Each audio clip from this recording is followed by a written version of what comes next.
नमस्कार साथियों, आप सभी का आज की क्लास के अंदर हार्दिक स्वागत, अभिनंदन। प्यारे साथियों, अपन पढ़ रहे हैं पशु परिसर भर्ती 2024 के बारे में और अपना जो वीडियो चल रहा है वो चल रहा है पार्ट बी के बारे में, क्लासेज से संबंधित। पार्ट बी में अपन ने पिछली क्लास में बात की थी गायों की प्रमुख नस्लों के बारे में और हमने गायों की नस्लों के बारे में अध्ययन कर लिया था। आज अपन शुरू करने जा रहे हैं वो है अपना टॉपिक बकरी की प्रमुख नस्लें। और बकरी की प्रमुख नस्लों में बात करें तो आज हम पढ़ेंगे जमुनापारी बकरी के बारे में और जमुनापारी नस्ल की क्या क्या विशेषताएं हैं, इनके बारे में क्या क्या इंपॉर्टेंट फैक्ट है वो अपन पढ़ने जा रहे हैं। तो क्लास को शुरू करने से पहले आपसे छोटी सी गुजारिश करता हूं कि आप क्लास शुरू से लेकर के अंत तक पूरी देखना। आपको क्लास अच्छी लगे तो उसके बारे में आप अपना अमूल्य सुझाव है वो क्लास देखने के बाद ज़रूर बताना। चलिए साथियों, शुरू करते हैं आज की क्लास। और आज की क्लास में बात करेंगे जमुनापुरी बकरी की। तो सबसे पहले बात करते हैं इस बकरी का मूल स्थान। और मूल स्थान की बात करें तो इस बकरी का जो मूल स्थान है, इनकी जन्म स्थान की बात करें तो मूल स्थान है इसका इटावा। और इटावा की बात करें तो ये यूपी में आता है। इनकी बकरी मूल रूप से इटावा यूपी से संबंधित है। फिर बात करते हैं इस बकरी का वितरण कहाँ कहाँ पर है। तो इस बकरी का जो वितरण केंद्र माना जाता है वो माना जाता है जमुना तथा चंबल नदी के आसपास का क्षेत्र। जमुना तथा चंबल नदी के आसपास का क्षेत्र, जमुना तथा चंबल के आस पास का क्षेत्र। तो इस बकरी के आपके बारे में दो फैक्ट हो गए कि मूल स्थान की बात करें तो इस बकरी का मूल स्थान है इटावा यूपी में। वितरण की बात करें तो इसका वितरण है जमुना एवं चंबल के आसपास का क्षेत्र। फिर आगे बात करते हैं इस बकरी की प्रमुख विशेषताएं क्या क्या है। तो इस बकरी की विशेषताओं की बात करें तो सबसे पहले तो आता है कि यह सबसे बड़े आकार की बकरी है। सबसे बड़े आकार की, इनके आकार इसका क्या है तो सबसे बड़ा आकार है, सबसे बड़ा आकार है बकरियों के अंदर। तो सबसे बड़े आकार की नस्ल या कहते हैं कि वह बकरी कौन सी जिसका आकार सबसे बड़ा होता है, तो उस नस्ल का नाम है जमुनापारी या जमुनापारी। फिर आता है कि इसकी एक विशेषता की और बात करें तो यह सबसे भारी नस्ल है। इनकी इस बकरी का वजन है वो सबसे भारी माना जाता है, तो सबसे भारी नस्ल है। और देखिए साथ में बात करें इस नस्ल के अंदर तो जो जमुनापारी बकरी है, इस बकरी में जो नर होता है, नर का वजन करें तो नर का तो वजन होता है वो होता है साथियों 90 kg, 90 किलो होता है नर का वजन। और जो मादा है, इस मादा की बात करें तो मादा का जो वजन होता है वो होता है अपना इसका 60 kg। इनकी जमुनापारी बकरी के नर का वजन 90 kg और मादा का वजन होता है वो होता है 60 kg। आगे देखिए अपन बात करते हैं आगे इसके बारे में। और तो इसके जो सिर होता है, इनके साथियों जमुनापारी बकरी का सिर होता है ऊपर उठा हुआ होता है, सिर ऊपर उठा हुआ, इनकी सिर बड़ा होता है और ऊपर की ओर उठा हुआ होता है। साथ ही साथ बात करते हैं कि इसका जो मुंह होता है वो मुंह लंबा होता है। इनकी जमुनापारी बकरी के मुंह की बात करें तो इसका मुंह लंबा होता है, मुंह लंबा।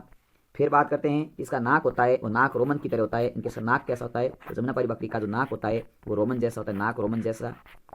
और साथ ही साथ बात करते हैं कि इसकी जो पिछली टांगें होती है, जमुनापारी बकरी की जो पिछले पैर है, इनकी पिछली टांगों पर घने बाल पाए जाते हैं, पिछली टांगों पर घने बाल पाए जाते हैं। तो ये इसकी विशेषता है, घने बाल पाए जाते हैं।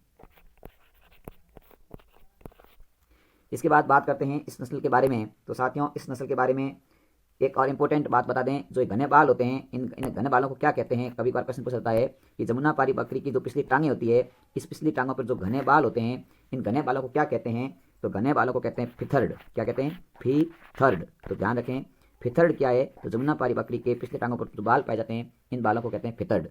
आगे बात करते हैं अपन। तो आगे देखिए साथियों, यह नस्ल है जो द्विकाजी नस्ल है। कैसी नस्ल है तो ये नस्ल है द्विकाजी। द्विकाजी का मतलब है कि इस नस्ल का जो पालन होता है वो दो काम के लिए होता है। द्विकाजी के अंदर बात करें तो इस बकरी को दूध के लिए भी पाला जाता है और इस बकरी को मांस के लिए भी पाला जाता है। तो दूध और मांस दोनों के लिए पाला जाता है, इसलिए नस्ल कैसी होगी? द्विकाजी। अब देखिए बात करते हैं कि इस नस्ल के दूध के बारे में। तो इस बकरी का जो दुग्ध काल होता है, इस बकरी का जो दुग्ध काल, इनकी कितने दिन दूध देती है, इसका दुग्ध काल होता है 250 दिन। कितने दिन का होता है? 250 दिन का इसका दुग्ध काल होता है। फिर साथ ही साथ बात करें कि बकरी एक दिन में दूध कितना देती है, तो इस बकरी का जो दूध उत्पादन क्षमता है वह साथियों 5.4 किलो प्रतिदिन, 5.4 किलो प्रतिदिन का, पर डे का। तो आपको दूध काल के बारे में बात होगी। और वजन के साथ, वजन ज़्यादा होता है बकरे का तो इसका उपयोग मांस के लिए भी किया जाता है, कि मांस के लिए इसको पालन करते हैं। फिर साथियों अगले बात करते हैं कि इस बकरी की और क्या विशेषताएं हैं। तो इस बकरी की विशेषताएं है कि यह ग्रामीण इलाके के लिए बहुत ही उपयोगी नस्ल है, क्योंकि ग्रामीण क्षेत्र में इस बकरी को अपन आराम से पाल सकते हैं। क्योंकि साथियों बात करें ग्रामीण इलाके की तो ग्रामीण इलाके में गर्मी, ये गर्मी को भी सहन कर सकती है। ये कठोर वातावरण को भी सहन कर सकती है, तो इसके बारे में बात होगी कि गर्मी में तथा कठोर वातावरण में भी आराम से पाली जा सकती है। ये इस बकरी की एक और विशेषता है। फिर आता है कि इस बकरी के दूध में वसा कितनी पाई जाती है। तो बात करें दूध में वसा की मात्रा, इनकी कभी कभार आपको पूछा जा सकता है कि जमुनापारी बकरी के दूध में वसा कितनी पाई जाती है। तो वसा पाई जाती है, वो पाई जाती है 3.5%। 3.5% इसमें वसा पाई जाती है। फिर इसके बाद में आपको इसके बारे में और फैक्ट याद रखना है कि जो जमुनापारी बकरी है, इस जमुनापारी बकरी के बारे में आपको ध्यान रखना है कि यह नस्ल किसके द्वारा तैयार की गई। तो यह नस्ल तैयार की गई थी जिसके अंदर एक अमेरिका की कंपनी है, अमेरिका की कंपनी जिसका नाम है अमेरिका की PL 480। क्या नाम है? PL 480 जो कंपनी है, इस परियोजना थी, कंपनी की परियोजना थी PL 480। इस परियोजना के तहत कहाँ पर इसको तैयार किया गया? तो इसको तैयार किया गया था, वो था अपना एक केंद्र है जिसका नाम है, एक मिनट, हाँ, यह तहसील एटा और इलाहाबाद के राजकीय फॉर्म में, एटा तथा इलाहाबाद के अंदर इसका नस्ल को संकलन तैयार किया गया, एटा तथा इलाहाबाद के राजकीय पशु फॉर्म के अंदर। तो साथियों, कुल मिलाकर के हमने बात की जमुनापारी नस्ल के बारे में, और इसमें हमने पढ़ा एक एक तथ्य। आपको कैसा लगा, यह क्लास आपको कैसी लगी, इसके बारे में आप ज़रूर सुझाव दें। और आज मैंने आपके सामने क्लास के अंदर नोट्स है जो साथ साथ में लिखे हैं, इसमें भी कोई आपका सुझाव हो तो सुझाव ज़रूर दें। साथ ही साथ इस नस्ल के बारे में जो इंपॉर्टेंट फैक्ट पढ़े वो बिल्कुल करेक्ट एवं बिल्कुल सुव्यवस्थित तरीके से बताए गए हैं। तो आपको इस क्लास की PDF प्राप्त करनी है, तो PDF प्राप्त करने के लिए आप हमारे व्हाट्सएप ग्रुप में जुड़ जाएं। इस क्लास की PDF आपको व्हाट्सएप ग्रुप में मिलेगी, जिसका लिंक इसी वीडियो के डिस्क्रिप्शन बॉक्स में दे रखा है। अगली क्लास में पढ़ेंगे नेक्स्ट नस्ल के बारे में। तब तक जय हिंद, जय भारत।